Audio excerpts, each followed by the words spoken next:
Baik, Assalamualaikum warahmatullahi wabarakatuh. Perkenalkan, nama saya Tiara Oktavia Rahma dari Prodi Administrasi Bisnis di Institut Manajemen Wiata Indonesia. Kali ini saya akan mempresentasikan tentang kriteria pokok dan penataan administrasi untuk memenuhi tugas mata kuliah Prinsip Administrasi.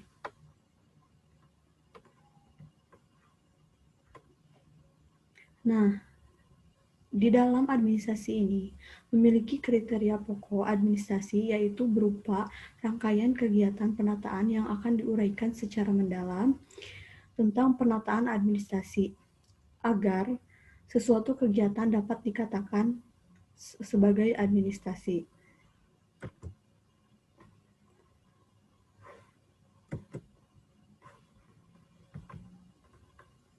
Nah, di sini ada beberapa kriteria pokok administrasi, yaitu dibagi menjadi 4. Nah, yang pertama ini yaitu rangkaian kegiatan penataan.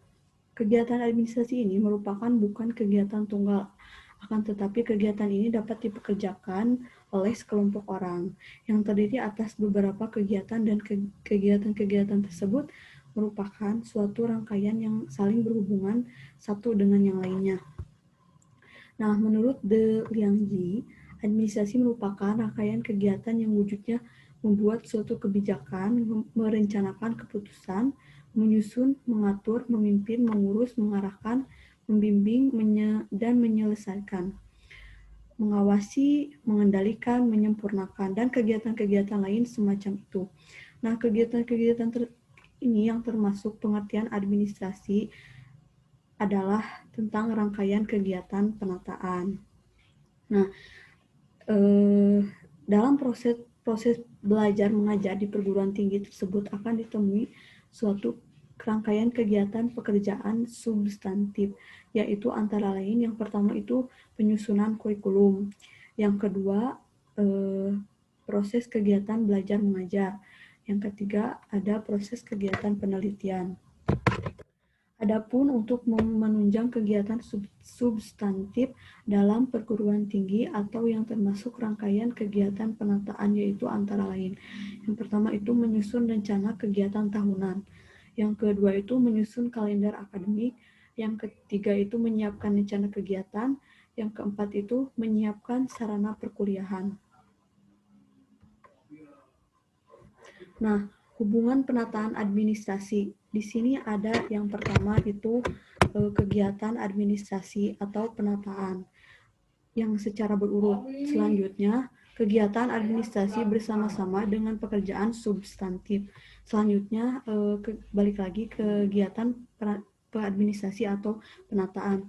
Nah, keterangan dalam bagian ini tersebut dapat dijelaskan dengan menggunakan contoh mengenai kegiatan proses belajar mengajar pada perguruan tinggi dalam kaitannya dengan kegiatan penataan dan kegiatan substantif di mana akan terdapat alur atau proses kegiatan. Nah, bisa dijelaskan yang pertama itu kegiatan administrasi atau penataan. Itu sebelum perguruan tinggi melakukan kegiatan substantif, kegiatan pokok berupa proses belajar mengajar pada tahun tertentu, maka dilakukan kegiatan administrasi atau kegiatan penataan terlebih dahulu.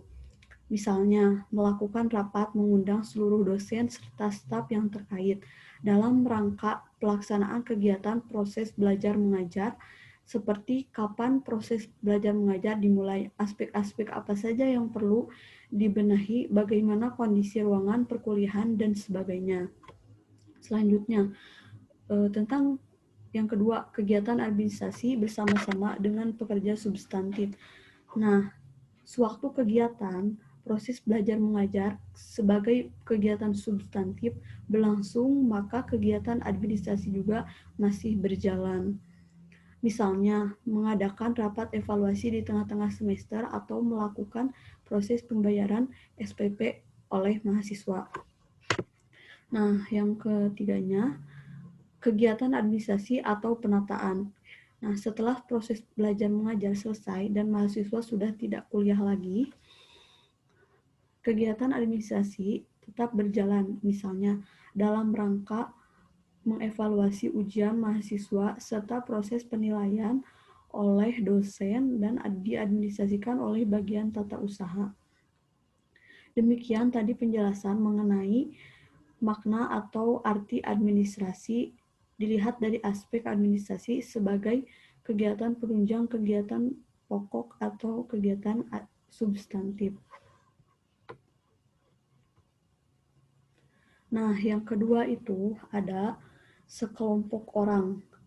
Yang dimaksud dengan sekelompok orang yaitu dalam administrasi adalah sekumpulan orang-orang yang terbatas jumlahnya, paling sedikit 2 orang dan paling banyak tidak terbatas. Nah, yang ketiga itu usaha kerjasama. Usaha kerjasama ini, kerjasama antar manusia sangat penting karena pada dasarnya setiap orang tidak mampu untuk memenuhi hidupnya sendiri. Sehingga dia harus meminta bantuan orang lain dan akan mendorong seseorang untuk melakukan kerjasama dengan orang lain.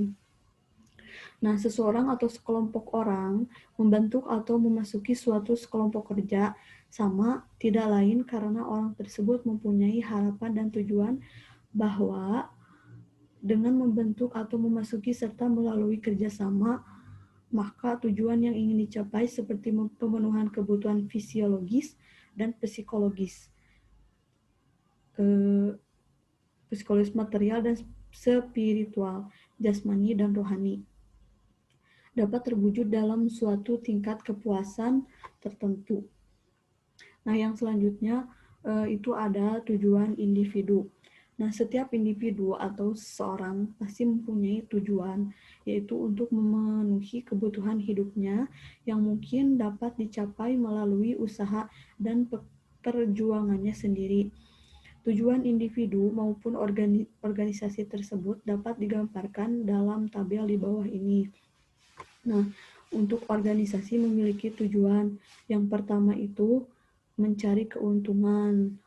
Yang kedua, memberikan jasa pelayanan kepada nasabah atau klien. Untuk individu, nah memiliki tujuan yang pertama itu memenuhi kebutuhan sendiri, yang kedua memberi pelayanan kepada orang lain.